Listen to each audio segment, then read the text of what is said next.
Saga Crônicas de um Presidiário. Esta é uma obra de ficção romanceada. Qualquer semelhança com a realidade é mera coincidência. Capítulos 3 e 4. Audiobook. Acorda, paz. Bati com Fusca. Autor Paulo Magno, Portugal.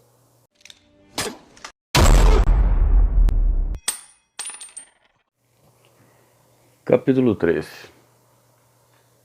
Enquanto o mundo funciona por todos os lados, adaptando-se a novos ritmos, forma seu próprio rumo, automatizando-se para dar eficiência ao pensamento que se move a cada dia.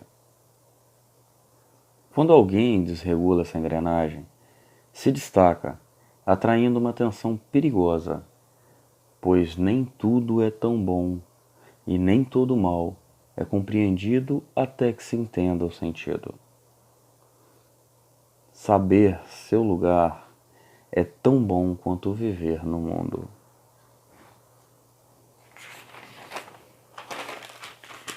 Neste mês de fevereiro, chovia mais que o normal para o ano. Raios e trovões de uma tempestade pareciam ainda mais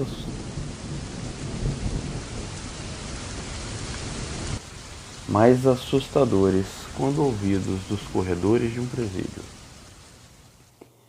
Enquanto caminho, sou capaz de ouvir o eco do próprio som do meu sapato. Quadrado, black piano. Não conseguia me acostumar com aquele brilho exagerado, mas caíam bem com este terno risca de gesso. Eu insistia em combiná-los. Logo atrás, o som do coturno do guarda, inspetor Ramos, que sempre fazia questão de seguir os advogados até o parlatório de atendimento. Após as 10, mantinha uma vigilância um pouco exagerada aos meus olhos, mas acredito que fazia parte de algum protocolo de segurança. Na verdade, gostava deste horário, pois a administração não funcionava e a burocracia sempre era menor, e o tempo que se perdia no entrar e sair mais curto. Além do mais, o plantão da noite tinha por característica serem mais educados. O senhor Ramos sempre sabia os resultados da rodada do futebol e parecia um bom homem. Mesmo que profissional demais, se mostrava um pouco mais desconfiado do que muitos outros que eram um poço de ignorância, com seus uniformes pretos, julgavam-se super-heróis, ignorantes, mal educados, ostentavam sua espingarda calibre 12 de borracha. Eram sempre os mais negligentes com a segurança e se preocupavam em mostrar como eram importantes, acabavam esquecendo de cumprir sua real função: contribuir com a ressocialização humana. Eram chamados pelos presos de oncinhas, e na maioria das vezes eram os mais corruptos. Se vendiam por qualquer dinheiro e se escondiam atrás de um semblante fechado, desenhando um personagem mau para maquiar suas próprias falcatruas ou negligências, facilitando qualquer coisa que o dinheiro pudesse pagar. Um inspetor como Ramos tinha meu respeito, assim como os dos presos que não o viam maltratando-os em momento algum, mas sabiam que deveriam ficar 2 vezes mais atentos à frente de homens como ele. Profissional demais, cumpriria seu papel de agente público sempre. Enfim, respeito por respeito. Esse era o tratamento. Um agente como esse representava a lei e se orgulhava disto. Enquanto caminhava pelo corredor rumo ao parlatório sul, ouvindo além do som daquela densa tempestade e dos 2 pares de sapatos, seguidos pelo eco constante do movimento simétrico. Toc, toc, toc, toc, toc, toc, toc, toc, conseguiria ouvir a respiração ofegante do Senhor. Mesmo acostumado a trafegar diariamente por tantos corredores, ainda se cansava após 22 anos de dedicação ao serviço público. Talvez uns 10 quilos a menos ajudaria. No fim do labirinto, o parlatório. Alguns companheiros de trabalho nunca se acostumariam com aquele cheiro. Nunca se acostumariam com aquele odor, característico do local, quente e úmido, sem ventilação. Para circular um ar inexistente, 2 ventiladores doados pela Ordem dos Advogados. Claro que somente para o lado de seus coafiliados. Pois do outro lado, todo castigo seria pouco. Presos não poderiam ter regalias, senão seria fácil demais. Pensavam muitos, e naquela unidade prisional, isso não seria diferente. Aguarde um instante, doutor. Retiraremos da cela o seu preso. Ok, Ramos. Prometo não demorar muito dessa vez. Respondi apenas por educação, pois todo plantão noturno dorme-se mais do que vigia, e demoras no atendimento atrasam-se essa mordomia. Quase que via de regra trazem um péssimo humor. A lei de execução penal me garante tempo suficiente com meus clientes, e não regulamenta limites nem horários, garantindo o livre acesso do advogado na unidade. Este é meu território. Ainda não me apresentei ao caro leitor, mas sou um advogado por opção, especializado em análise da aplicação penal. Só trabalho com casos que me chamem a atenção e nunca perco uma causa. Em outras palavras, sou o caminho para a liberdade. Me chamo Christopher Josué e hoje vou visitar um novo projeto. Um homem que vê a vida por essas grades há 15 anos, ininterruptos e com péssimo comportamento. Talvez este seja o motivo de ele já estar com o direito à progressão de regime para o semiaberto e ainda está aqui trancado nesta masmorra de segurança máxima. Conheci a história deste homem por insistência de outro projeto que coloquei em liberdade. Um jovem perseguido pela execução penal, que não conseguiria sair pela manipulação da justiça interessada em objetivos próprios. Não que ele fosse um santo, é claro. Seu passado embasava muitas decisões em seu desfavor, mas meu papel é combater a injustiça, proporcionando uma segunda oportunidade àqueles que julgavam os merecedores.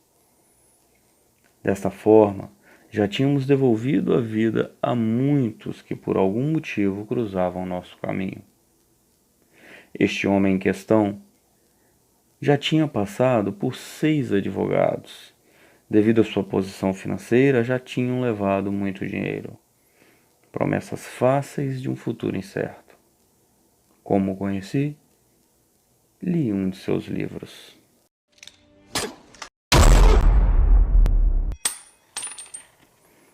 A Galeria D do Presídio Estadual de Segurança Média era menor que as outras 4 do prédio.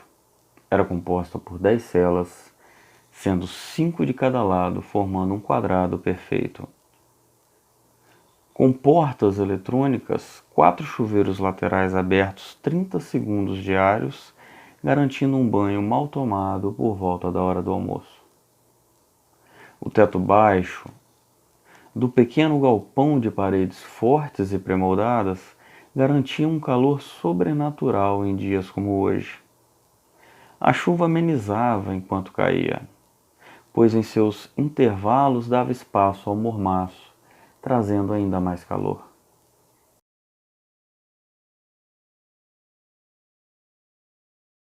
Nesta galeria, que contrastava com o restante do presídio, com galerias enormes de 44 celas superlotadas e com leis próprias e independentes, umas das outras.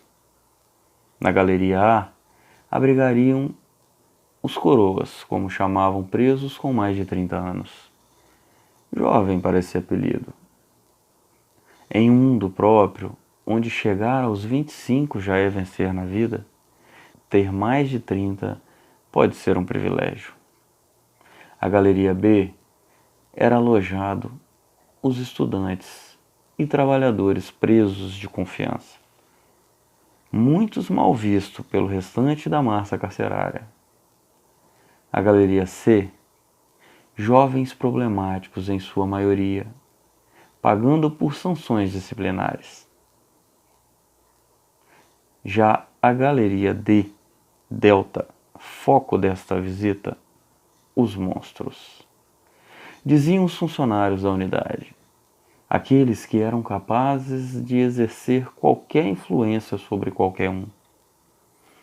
Na prática, era a galeria mais calma de presos mais educados, sempre dispostos para dar ou receber um bom dia ou uma boa noite. Liam muito e possuíam uma pequena televisão para ouvir notícias do mundo exterior, desde que não fossem locais, pois notícias locais eram expressamente proibidas, assim como eram expressas as ordens de cuidado, não podendo permitir contato destes presos tarjados com outros presos, nem mesmo em corredores ou atendimentos médicos, pois poucos segundos eram capazes de manipular outros com planos diversos. Outra proibição era o contato sem supervisão de outros agentes. Era regra: 3 agentes para o contato com qualquer preso Delta. Nunca seria visto um agente sozinho com um preso desta galeria, mesmo que demonstrasse total ressocialização. Sempre acreditei ser desnecessário, pois a maioria deles tinham vindo de cadeias de segurança máxima e estavam há pouco tempo do regime semiaberto. Estariam na fase final de cumprimento do regime fechado para a maioria dos supostos monstros. Talvez por isso tanta observação. Mário, o agente, inspetor penitenciário, como gostava de ser chamado, enquanto caminhava pelo corredor longo que levava à galeria D, resmungava pela hora, 10h45 da noite. Isto é hora de um advogado vir. Odiava advogados que pareciam não ter família. Tantos horários mais cedo. Aumentava o passo para chegar logo. Talvez daria tempo de ver o final do jogo. Ao seu lado, portando a punho uma espingarda calibre 12, carregada com balas de borracha, um inspetor Neto, um jovem impulsivo que adorava ir à galeria com mais restrições e protocolos de segurança do presídio nesta noite. Estavam só os dois, por sinal já era quebrando o protocolo. Por sinal já estariam quebrando o protocolo, que exigiriam 3 inspetores, sendo 2 atiradores para retirada na galeria. Hoje, Neto deveria estar mais atento que o normal, pois se algo desse errado, seria ele a Super 12. Pois seu Mário há muito tempo não se envolvia em boas lutas. Mas precisava reconhecer que o velho impunha respeito. Neto mesmo já havia presenciado o poder de sua voz de comando. Com apenas uma palavra, procedimento, viu ele colocar 250 homens para sentar com as mãos na cabeça. Há 10 anos, claro, mas eram 250 homens. Hoje achava Mário velho e muito respeitador com os monstros. Ao se aproximar da última de 6 portas que dava acesso à ala de entrada da galeria D, ouviu o comando do rádio, onde Mário se comunicava com o posto de controle e solicitava a abertura do chapão de ferro.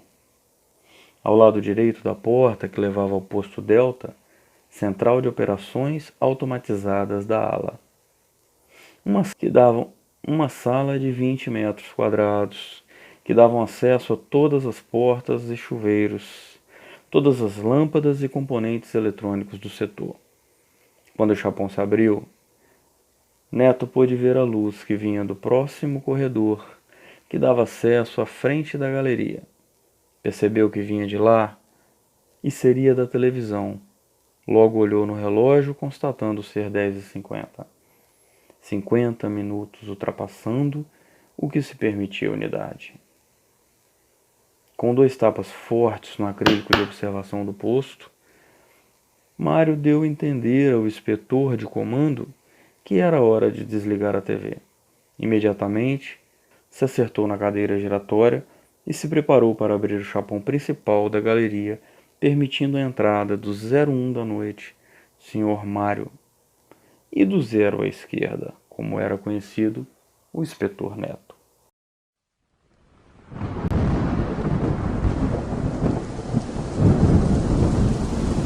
Na portinhola da cela 6 da galeria D estava sentado o Arley, vulgo sem pé. Às 10h53 da noite de uma segunda-feira, com a tela ligada até o momento, seria um dos lugares mais caros da cadeia, pois permitiria a visão privilegiada da televisão em plena tela quente. Exterminador do Futuro seria o filme. Sobre uma nova linguagem, Sarah Connor estava ainda mais linda. Sentado em um banco improvisado, com tampas de cascuda, marmitas, havia ocupado toda a tarde de sem pé, que tinha juntado tampa a tampa, lavado e amarrado com uma corda de sacola para alcançar a altura ideal da portinhola. Projeto perfeito. Gabava-se o preso que torcia para que algum agente humano ocupasse a Torre Delta naquela noite em questão. Para a sorte de todos, seu Dias estava em um ótimo dia. Enquanto assistia a algo mais interessante no celular, dava uma moral a toda a galeria, permitindo o funcionamento da TV até um pouco mais tarde, premiando o bom comportamento de todos durante o dia. Sem pé, só estava sentado na portinhola porque havia trocado a vez do dia com Obed por 2 pães do café da manhã, um doce do almoço e a faxina do barraco. Visto que o direito à TV era para o dono da faxina do dia, regra sem exceção. Quem faz a faxina é dono da TV. Dia a dia, semana a semana. Quem não quisesse fazer, deveria pagar. Em noites de boa programação, a faxina não só poderia sair de graça, como render alimento extra, como naquele dia. Obed andava com a mente na rua, diziam todos, pois além de se aproximar cada vez mais do semiaberto, estava com o melhor advogado conhecido, Christopher Josué. Era um doutor cabeludo, com cara de playboy, que só trabalhava para quem queria, e por indicação e escolha própria. E o melhor de tudo, nunca cobrava. Depois que o doutor havia derrubado a cadeia de Marcos, o escritor, acreditavam-se todos e em tudo agora. O maior problema seria conseguir o contato de um homem desse. Intocável para muitos, um sonho para a maioria. Agora Obed tinha o privilégio de ser representado pelo melhor e mais eficiente profissional em execuções penais.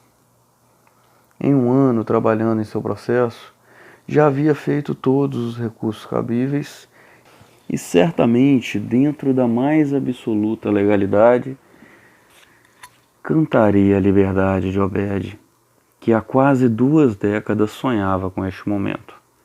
Depois que sem pé havia visto Marcos, partir, não duvidava que o próximo seria o Caro Obed, ou Coroa Obed, como conhecido era.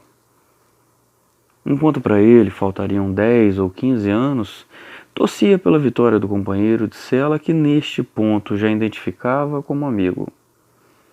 Pois na cadeia só se tem dois tipos de pessoa: amigos ou inimigos, repetia sempre que possível sem pé.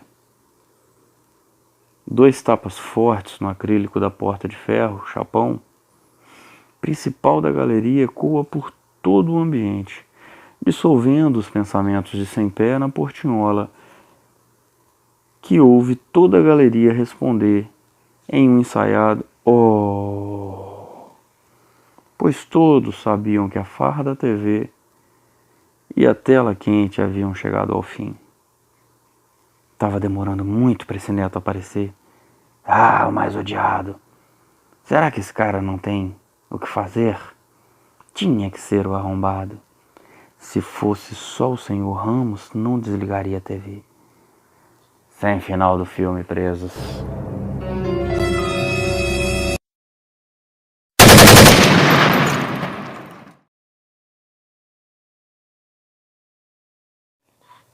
Capítulo 4. Prudência e sabedoria dividem residência. Juntas formam a ciência dos conselhos, disse Salomão. Se salvo ou não por causa das mulheres, dividiu o que aprendeu saboreando a vida. Como seu pai, aprendeu que errar é humano e perdoar divinamente paterno. Quando achamos que ganhamos, já perdemos, pois Deus entra em cena unilateralizando sua indiscutível força, que mantém vivos os que ama, preso aos que precisam e confuso aos que se acham. Amém.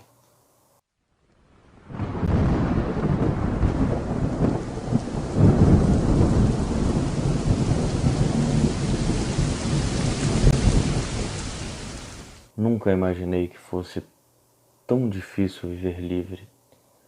Afirmava em seus próprios pensamentos o escritor Marcos Soares, enquanto lutava para vencer as crises de identidade. Nem mesmo ele era dono de pensamentos racionais para tudo. Marcos havia vencido a prisão e desde seu alvará dedicava seu tempo a editar seus próprios livros, que um a um eram lançados por uma pequena editora, cresciam juntos, dia a dia, assim se dedicando um ao outro. Seu editor-chefe, José, nunca se abatia e estava entusiasmado com o sucesso que agora alcançava após tantos anos de dedicação, apostando em novos escritores. O José estava ficando rico e deslumbrado com o dinheiro, mas em nenhum momento esquecia da honestidade herdada por seu pai. Era criterioso nos acertos com seus coafiliados e dava atenção especial ao jovem revelação de sua empresa, Marcos. Depois da decepção com seu último sucesso, Ramírez, um colombiano meio índio que havia dedicado 10 anos em tempo e dinheiro, havia apostado no escritor de texto limpo e corrido. Sua esposa, Evanilda, sempre o alertou sobre contratos mal redigidos de prestação de serviço. Você deve ter contratos mais rígidos. Você confia demais, dizia ela. Confio porque acredito em quem acredito, rebatia José. Antes do golpe sofrido com Ramírez, que logo após a explosão de reconhecimento de seu último livro, A Hora Certa, seria um romance lúdico sobre um casal simples, muito bem trabalhado, como seus 3 últimos livros. Seus trabalhos anteriores levaram de José uma década de empenho. Com a explosão de vendas do novo livro, impulsionaram os anteriores e consagraram a carreira de Ramiro. Quem sabe agora poderia repor o longo investimento naquele jovem Bom escritor, mas arrogante demais. Naturalmente deslumbrado. Na renovação contratual, Ramírez dispensou José e revelou um novo contrato ao mundo, já assinado há meses com a editora A Poderosa, como seria conhecida a respeitada casa publicadora. Um duro golpe. Concluiu sua esposa como se quisesse dizer: eu avisei. Soube da notícia pelos jornais, o que aumentava ainda mais o sentimento de golpe. Chegou a cogitar a aposentadoria. Durante uma reunião com o advogado e amigo Christopher Josué, foi convocado a dirigir para o doutor em um sábado à noite, ao Presídio Estadual de Segurança Máxima, a Casa dos Monstros. Só pegarei seu caso se me der mais detalhes e me convencer que sua causa é justa. Não tenho tempo agora, mas uma distância de 1 hora se dirigir para mim, posso ouvir sua versão. Presídio? Minha mulher nunca deixaria. Se você ouvisse mais a sua mulher, nunca estaria nessa situação. Na porta do presídio, muita segurança, grades e muros altos. Depois de 3 portarias, homens de preto mal encarados chegaram ao estacionamento. E aí, vai pegar minha causa? Acho que o seu protegido tem o direito de partir. Mas eu investi muito nele. Mas não tem como provar que ele lhe deve mais do que obrigação. E obrigação é algo que se reconhece ou não.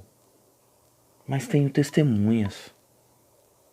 Se quer a minha ajuda, supere esse episódio e eu lhe colocarei nas mãos um novo sucesso. Quem? Olhou ao entorno e abriu os braços como se buscasse palavras até que concluiu. Em um presídio, cara.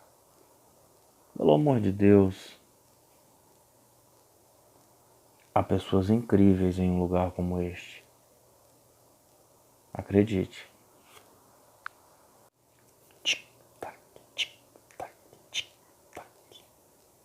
Depois de 4 horas, aguardando no carro quase madrugada, e Dr. Christoph não dava sinal algum. O arrependimento martelava a consciência de José quando ouviu botas de um guarda aproximando-se. Bom, preso não tenho como ser. Já estou no pátio de uma prisão? Refletiu. O guarda passou ao lado do carro alguns metros até um Volkswagen Gol velho. Abriu a porta e retirou de lá um cigarro e um isqueiro cromado que refletia a luz do poste acima. Ao acender, fez uma expressão de prazer tão grande que o impulsionou a descer do veículo. Imediatamente. Boa noite, jovem. Tem outro desses aí? Se Vanilda soubesse, certamente estaria enrolado. Mas precisava combater aquela ansiedade que só espera em um ambiente como aquele poderia trazer. Era o último, amigo, mas posso dividir com você se quiser. Nefas era o nome do agente penitenciário há 16 anos. Pequeno e muito magro, mas gritava como ninguém quando ficava muito tempo sem fumar. Seu plantão seria dia sim, dia não. Comandava 40 homens por plantão. 01 da noite era atividade, como diziam os presos, e desconfiado demais os advogados. Seus companheiros de trabalho o viam como Caxias, honesto demais. Gabava-se de nunca ter perdido um preso em seus plantões. Fedia a cigarro, constatou José, que deduziu logo sua honrosa posição de bom policial. Com um carro desses, não poderia ser corrupto. Belo carro. Seria 1990? 89. Foi do meu pai. Você está esperando o Dr. Christopher, não é? Como sabe? Só ele estaria aqui 1 hora dessas. É, Veio atender um de seus inquilinos. Arriscou uma piada. Presos. Internos do sistema prisional. Respondeu rispidamente. Marcos Soares. Como? O preso de hoje é Marcos Soares, o escritor. As palavras do inspetor instintivamente abriram os ouvidos de José imediatamente. Escritor? Sério? Aqui todos têm um vulgo, um apelido. Mas por que este? Ele é um escritor de verdades. Como assim? Marcos está há muito tempo preso. É extremamente manipulador ou foi um dia? Ainda não temos certezas da sua mudança. Mas de alguns anos para cá, ele tem passado a viver de forma mais reservada. Se afastou da política entre os presos e passou a escrever. Foi um dos presos que mais deu trabalho ao Estado. Hoje se acalmou. Política. Sim, aqui dentro eles têm muitas regras de conduta. Erros são altamente cobrados e os desenrolos nos pátios e celas são constantes. Alguns presos se destacam por ser bons oradores e pregam com frequência suas ideologias. Algumas boas, outras violentas. E ele pregava qual das duas? Marcos sempre foi calado, observador, mas com muita voz entre os demais. Para muitos ele seria até admirado. Suas boas ideias já evitaram muito sangue entre os demais. E o que ele escreve? Pensamentos. Já tentaram de todas as formas pará-lo. No início achávamos que ele poderia incitá-los, pois suas ideias eram bem construídas e são nas paredes onde se passa muitos presos. Como assim? Paredes? Não tem papel ou caneta? Um notebook? Logo se vê que o senhor não conhece o sistema prisional deste estado. Há muitos anos, caneta e papel são proibidos. Se o preso quiser escrever um livro, deveria entrar com um pedido na vara de execuções penais. Se autorizado pelo juiz, teria horas por dia para sair e ir à biblioteca. Marcos nunca aceitaria, pois um preso que sai e volta acaba convivendo muito com a guarda. Consequentemente, se torna mal visto. Você disse paredes? Paredes mesmo? Paredes? Sim. Ele pinta com grafite uma parede inteira, com gravuras e palavras.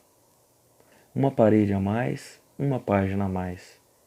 Depois ele decora e dita para uma de suas dezenas de advogados. Então ele tem acesso a grafite? Nunca soubemos como ele consegue. Mas neste país, quem tem dinheiro consegue quase tudo. E em um lugar como esse, o dinheiro fala muito alto. Mas que trabalho enorme por um livro. Não. Que trabalho enorme por uma página. Você gosta do que ele escreve? Ele é um escritor de verdades, de pensamentos sobre a verdade. E esse tipo de texto sempre deixa marcas. Qual foi o crime dele? Já deu minha hora. Confere o relógio. Boa sorte na sua espera. Dr. Christoph costuma demorar um pouco. Depois daquela noite, nunca mais sua vida seria a mesma. José estaria acostumado a editar romances e suspenses. Mas a partir de agora gostaria de conhecer algo sobre esses tais pensamentos verdadeiros. A curiosidade trazia o entusiasmo e a dificuldade que aquele ambiente ocasionaria para o resgate daquelas palavras poderiam virar outro livro. Um preso escritor capaz de impressionar até o Estado, capaz de dar voz a um sistema falido, bruto e real. Acho que isso tem futuro. Christopher chegou perto das 13h30 da manhã. José já estava preocupado, mas a curiosidade o mantinha acordado, dentro de sua Land Rover verde do ano com bancos caramelos. E aí? E aí o quê? Como foi? Normal. Meu cliente está prestes a ganhar a progressão de regime para o semiaberto. Estou lutando por sua liberdade há algum tempo e parece estar cada vez mais perto. José e Christopher haviam se conhecido no cursinho. Se tornaram logo amigos. Christopher seria misterioso, muito estudioso e caladão. Uma boa companhia, bem informado e muito educado. Dizia ser de um interior distante. Nunca soube muito sobre sua família, mas tinha certeza que seria bem apegado ao pai. Antes de se formar, só teria tempo para aprender. Depois de formado, só teria tempo para o trabalho. José achava o amigo um pouco prepotente. Não gostava de ternos e estava sempre despenteado, com aqueles cabelos meio compridos a mais que o normal. Sempre escolhia seus clientes e muitas vezes chegava a pensar que o amigo nem cobrava pelos seus esforços. Não sabia muito sobre a vida financeira de Christopher, mas tinha certeza que não apresentava problemas com o dinheiro. Nunca.